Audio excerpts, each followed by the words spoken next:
Well, Joe, I think you'll like this surprise guest. The greatest quarterback in the history of the New York Jets. Joe Namath joins us. Wow. Is this really Joe Willie? Am I correct? Hey, Joe. Yes, it is, really. How you doing, buddy?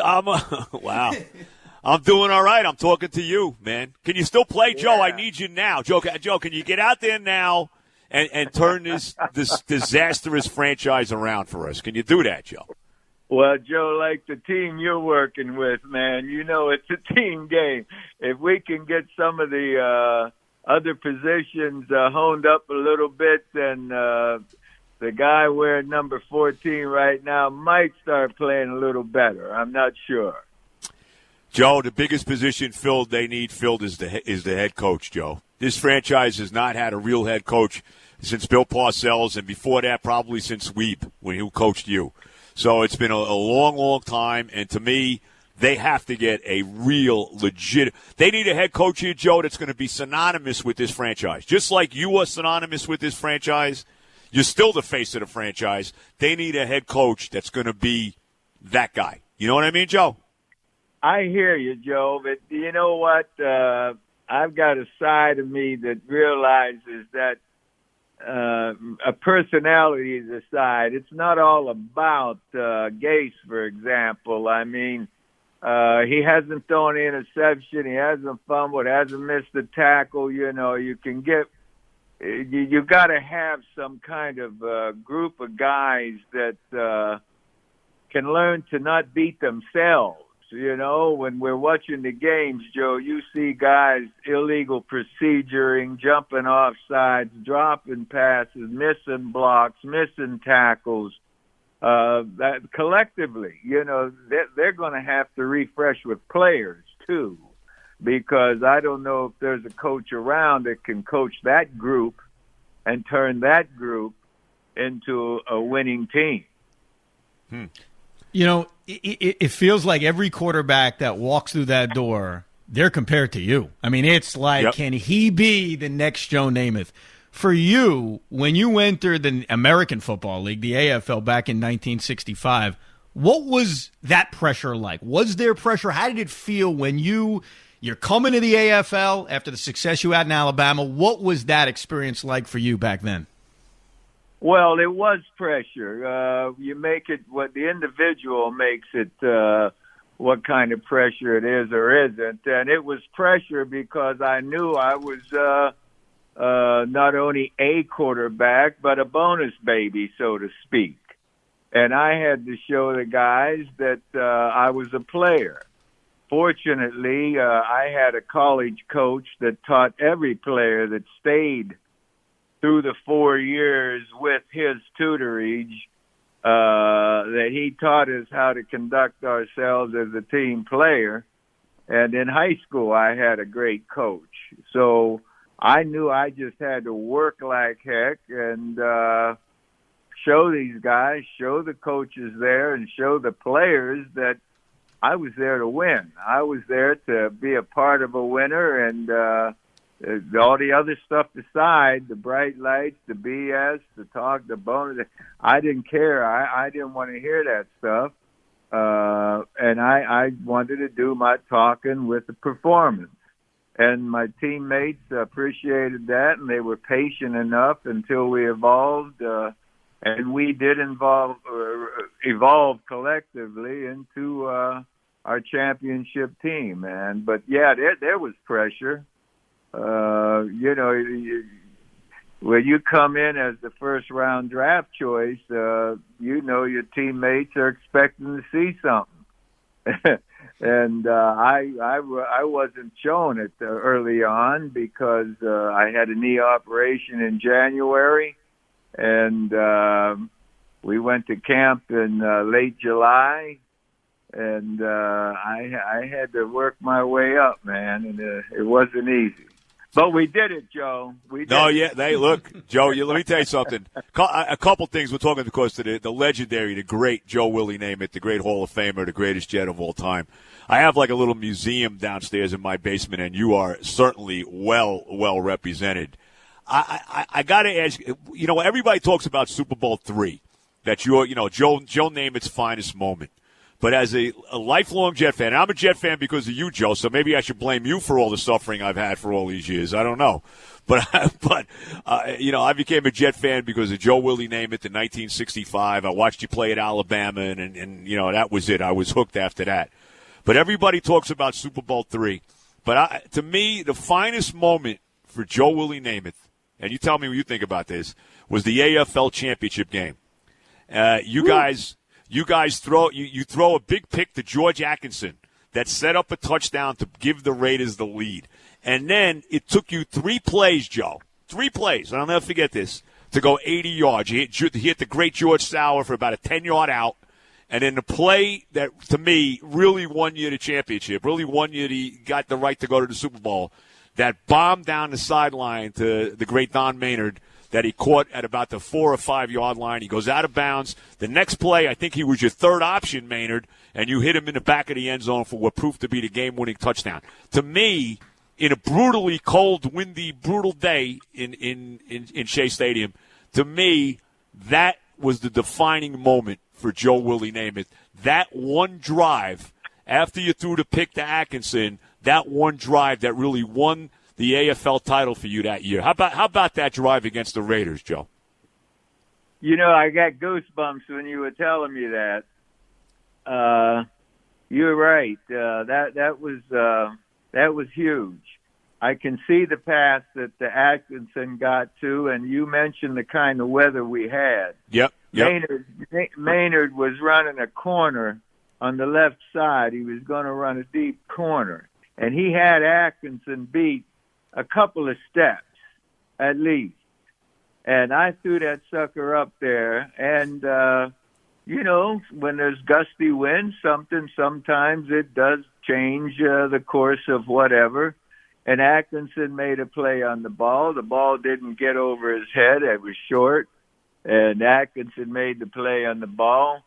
And he ran it back, and I knocked him out of bounds. Yeah, I was going to say, you tackled him. I was going to say, that's right. You made the tackle on that play. Right. Yeah. And he got up, and he said a few things, and I said a few things too. But as our defense went out, I was angry, and when our defense came back off the field, I told them, we're getting it back. We're going to get it back. We're going to get it back, damn it. This is not over. And I was angry, and I just knew we're going to get it back.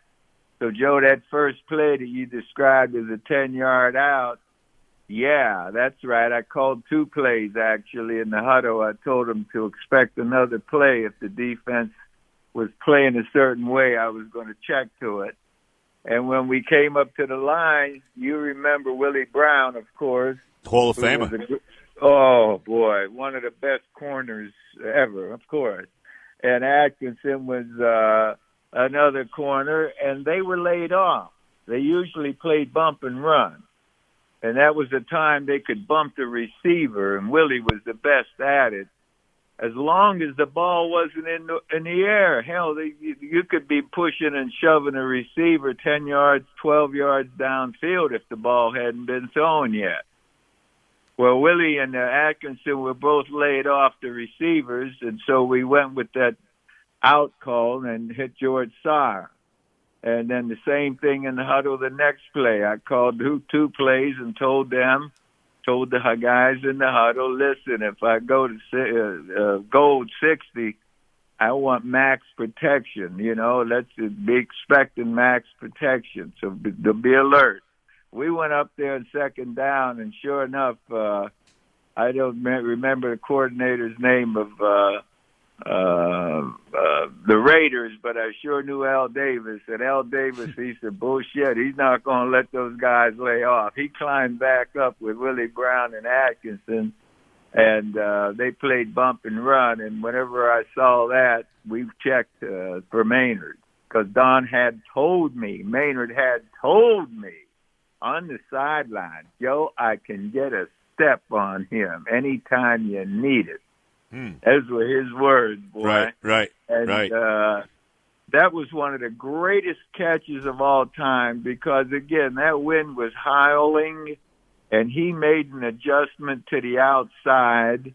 That ball kind of drifted on him a little bit. It just did, and he made a great catch, and that set us up for that touchdown play. And you're right, Matt. This was I expected. I was told by a buddy at Bachelor's 3 a few nights earlier, when we get down there, you guys get down there, you always run the ball. Why always run the ball?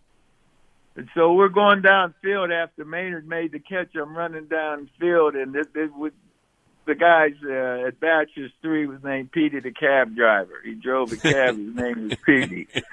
And I swear on my mother, man, Petey's words came into my head as we're going down there to get in the huddle. And I said, damn it, we're going to fake Matt Snell. You know, they're going to respect Matt Snell going off the left side behind Winston Hill some. I said, we called the play-action pass.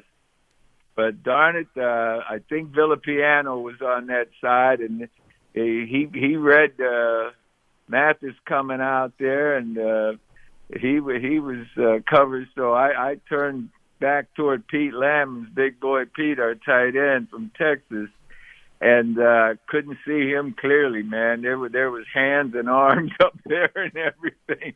And then just turned another little look, and Don, he was so cool with that route. He went in the end zone and just kind of trotted a couple of split seconds or so, and then he broke real quick to the inside, and we hit him, and that was great. And of course, that wind gust we're talking about, if you saw that pass, whether you were 12, I know you were watching the game, man, that wind literally blew LaMonica's pass and turned it into a lateral. Right, the Ralph Baker play, right? Yeah, Mr. Ed. They nicknamed him Mr. Ed. Oh, is that right?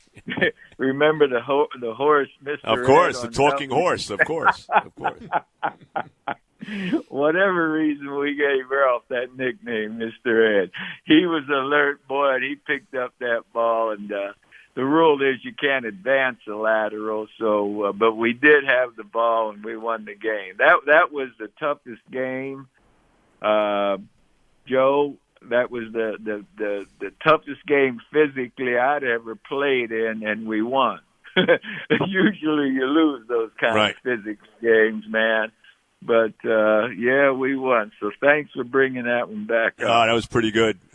I got to ask you this again. We're talking to the great Joe Willie Namath. And I always said, and I want to hear what you say about this. I always said that in 1968, 1969, the three best teams in pro football were the Jets, the Raiders, and the Kansas City Chiefs. Better than any teams that the NFL had. And obviously, you guys and then the Chiefs the year after proved that. How about that? I mean, to me, it wasn't even close. I mean, forget the Colts, forget any of the Cleveland Browns, whoever you want to give me. The Cowboys at that time were starting to be good. You guys would have that threesome there. You, the Raiders, the Chiefs. Those were the three best teams in football over those 2 years. You agree with that, Joe?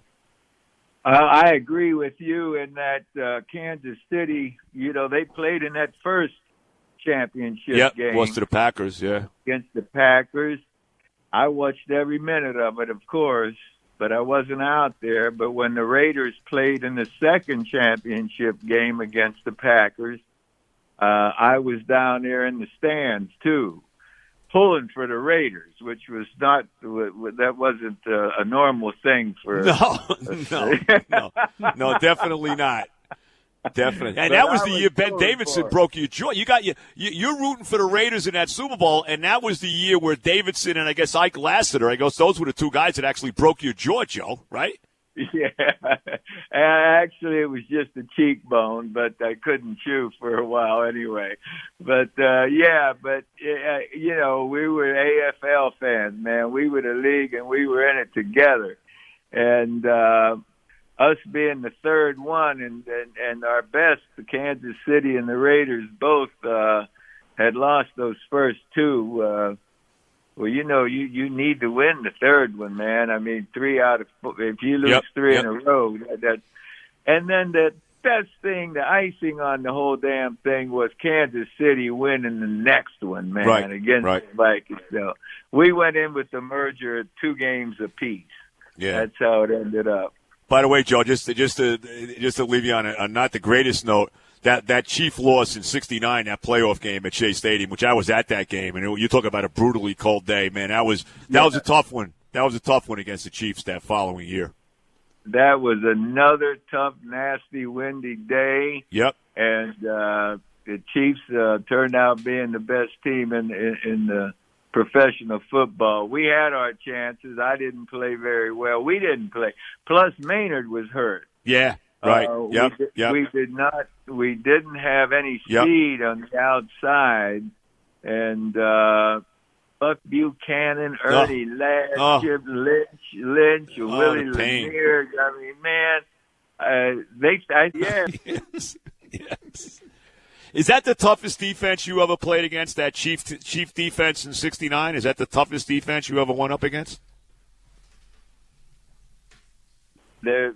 Right off at Emmett Thomas. Yeah. Come on. They had 4 or 5 Hall of Famers on that defense. Yeah, Johnny Robinson, he's another one. Yep. Johnny Robinson. Yeah. God. Yeah. Yeah, man. That defense, that might have been one of the best defenses of all time. Yes, I would agree. I agree with you. I agree. Curly Culp, too. Don't forget him. I'll throw another guy at you, Curly Culp, Joe. Oh, yeah. And then what about Otis Taylor and Lenny Johnson? Jeez. Oh, please. Otis Taylor made the biggest play of the game. You remember that? It was 6-6. You guys couldn't punch it in from the 1-yard line. I think you actually tried a bootleg on 3rd down, and I think Buck Buchanan almost killed you in that play, right? No, it Joe. wasn't Buck. Who was it? I thought it was going to be Bobby Bell going for the fake, man. Okay. The double fake, you know. It was a fake pitch and then back to the fullback and then back outside. And Bobby he held his position, man, and covered Snell and had nowhere to go with the ball. But I should have known better than to try to fool Bobby Bell. Yeah, well, what are you going to do? Joe. I tell you, seriously, I can't thank you enough. I really mean it. You of all the guys, you're the guy, Joe. I got to tell you, I got a lot of guys that I admire, grew up, and always, everybody has their guy. Okay, everybody has their guy in sports. You're my guy, Joe. You're the guy. There's no doubt about it. Nobody, Joe Willie Namath is number 1 and number 1A. So I just want to let you know that, and I want to thank you again for giving us Jet fans. At least me, I was a 15-year-old kid. My one moment as a Jet fan. And thank God, because I don't know if I'm ever going to see another one, Joe, but thank God I saw that one. I can tell you that. Well, Joe, a lot of people are going to be missing you. I understand that you may be moving on to what's your handicap? Because I know you're you know what my handicap, Joe? My handicap is my game. That's my handicap. Okay. That's 2 of it. So you got to give me a shot.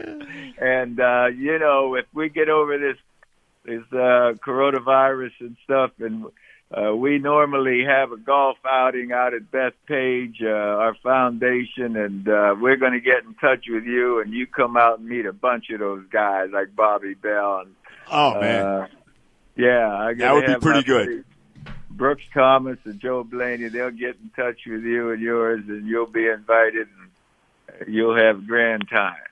Joe, I appreciate it, man. I appreciate you coming on. I mean, you made my day here, Joe. There's no doubt about it. I had no idea you were coming on, and I can't thank you enough. I really can't. Well, I want to thank your teammates for letting me know how soon this transition is going to be. I wasn't aware that you were going to be leaving the fan, so this soon in life. But you're entitled to get out there and relax and enjoy the rest. The next 33 years or so. 33? Yes, easily. Joe, slow down, man. You gotta I want to get to tomorrow, Joe. You know what I mean? 33. Come on. Well, it's a 4-quarter game, so I understand. Well, I'm in the fourth. I'm early in the fourth, Joe. I'll tell you that. Early in the fourth. Late third quarter. Okay. I like that better. Check I'll out. take late. To 100. I'll take late third quarter, Joe. I'll take that. I'll take that. Check out joenamath.org to check out his charity. This is not a bad first surprise, and we appreciate you being at Joe Joe, Namath. thank you so much for coming on. Absolutely. Thank you, guys. Thank you all. The great Joe Namath. Did you see that one coming, Joe? No, I did not. I did not see that coming. That was great. Hey, man. He described that drive perfectly. I got to tell you. And to me, that really is, bro. We all talk about Super Bowl III, no doubt. It was tremendous and all that. But there is no Super Bowl III without that drive. And right. To me, that's the defining drive for Joe Namath. That is the championship drive right there that put them in that position to win that Super Bowl III. And I'll never forget it.